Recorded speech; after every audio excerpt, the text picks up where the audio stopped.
നമസ്കാരം, മലയാളി വാർത്തയിലേക്ക് സ്വാഗതം. തെക്കൻ ഗസയിലെ റഫേലിലേക്ക് ആക്രമണം വ്യാപിക്കരുത് എന്ന് ന്യൂസിലാൻഡ്, ഓസ്ട്രേലിയ, കാനഡ എന്നീ രാജ്യങ്ങളിലെ പ്രധാനമന്ത്രിമാർ സംയുക്ത പ്രസ്താവനയിൽ ഇസ്രായേലിനോട് ആവശ്യപ്പെട്ടു. ഗസയിൽ കരയാക്രമണം നടത്തരുത് എന്ന വിനാശകാരമാകുമെന്നും അവർ ആവശ്യപ്പെടുന്നുണ്ട്.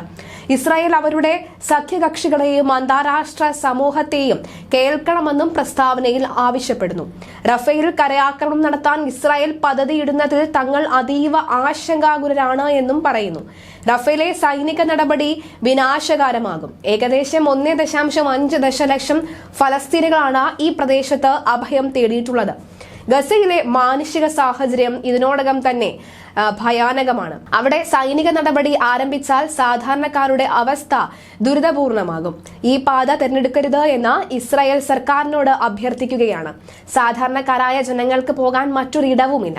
അന്താരാഷ്ട്ര തലത്തിൽ അഭിപ്രായ സമന്വയം വർദ്ധിക്കുന്നുണ്ട്. ഇസ്രായേൽ അവരുടെ സഖ്യരാജ്യങ്ങളെയും അന്താരാഷ്ട്ര സമൂഹത്തെയും ശ്രദ്ധിക്കണം. സിവിലിയന്മാരുടെ സംരക്ഷണം പരമപ്രധാനവും അന്താരാഷ്ട്ര മാനുഷിക നിയമത്തിന് കീഴിലുള്ള ആവശ്യകതയുമാണ്. ഹമാസിനെ ഇല്ലാതാക്കുന്നതിന്റെ വില ഫലസ്തീൻ സിവിലിയന്മാരുടെ മേൽ ഏൽപ്പിക്കരുത്. മാനുഷിക സഹായത്തോടൊപ്പം ഗസ മുനമ്പിൽ ഉടൻ വെടിനിർത്തൽ നടപ്പാക്കണമെന്നും സംയുക്ത പ്രസ്താവനയിൽ ആവശ്യപ്പെട്ടു. ഇസ്രായേൽ അടിസ്ഥാന സേവനങ്ങളും ആവശ്യമായ മാനുഷിക സഹായവും ഉറപ്പാക്കുകയും സാധാരണക്കാരെ സംരക്ഷിക്കുകയും വേണമെന്ന അന്താരാഷ്ട്ര നീതിന്യായ കോടതിയുടെ ഇടക്കാല വിധിയും പ്രസ്താവനയിൽ പരാമർശിച്ചിട്ടുണ്ട്. ഫലസ്തീൻ, ഇസ്രായേൽ എന്നിങ്ങനെ ദുരാഷ്ട്ര പരിഹാരത്തിൽ തങ്ങൾ ഉറച്ചു നിൽക്കുന്നതായും 3 രാജ്യങ്ങളുടെയും പ്രധാനമന്ത്രിമാർ പറഞ്ഞു. ഇത് ശാശ്വത സമാധാനത്തിനും സുരക്ഷയ്ക്കും അനിവാര്യമാണെന്നും അവർ ചൂണ്ടിക്കാട്ടി. റഫേലിലേക്ക് കരയാക്രമണം വ്യാപിക്കരുത് എന്ന് ഡച്ച് പ്രധാനമന്ത്രിമാർക്ക് റൂട്ടെ കഴിഞ്ഞ ദിവസം ഇസ്രായേലിനോട് ആവശ്യപ്പെട്ടു.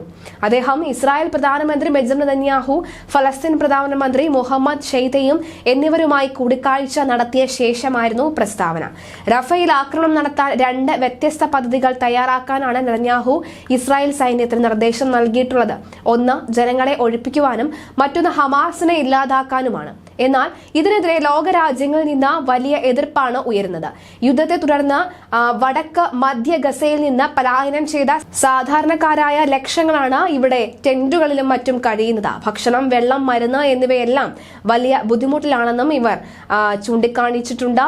ഇസ്രായേൽ അധിനിവേശ യുദ്ധ വിമാനങ്ങൾ റഫേൽ 50-ലധികം വ്യോമാക്രമണം നടത്തിയതായാണ് സൂചന. അന്താരാഷ്ട്ര തലത്തിൽ നിരോധിക്കപ്പെട്ട മിസൈലുകൾ ഉപയോഗിച്ചതായും ആരോപണമുണ്ട്. റഫേൽ ഇസ്രായേൽ നടത്തിയ ആക്രമണത്തിൽ 100 പേരെങ്കിലും കൊല്ലപ്പെട്ടതായും 230-ലധികം പേർക്ക് പരിക്കേറ്റതായും ഫലസ്തീൻ അധികൃതർ അറിയിച്ചു. ഇതുവരെ 28,576 പേരാണ് ഗസയിൽ ഇസ്രായേൽ ആക്രമണത്തിൽ കൊല്ലപ്പെട്ടത്. 68,291 പേർക്ക് പരിക്കേൽക്കുകയും ചെയ്തു.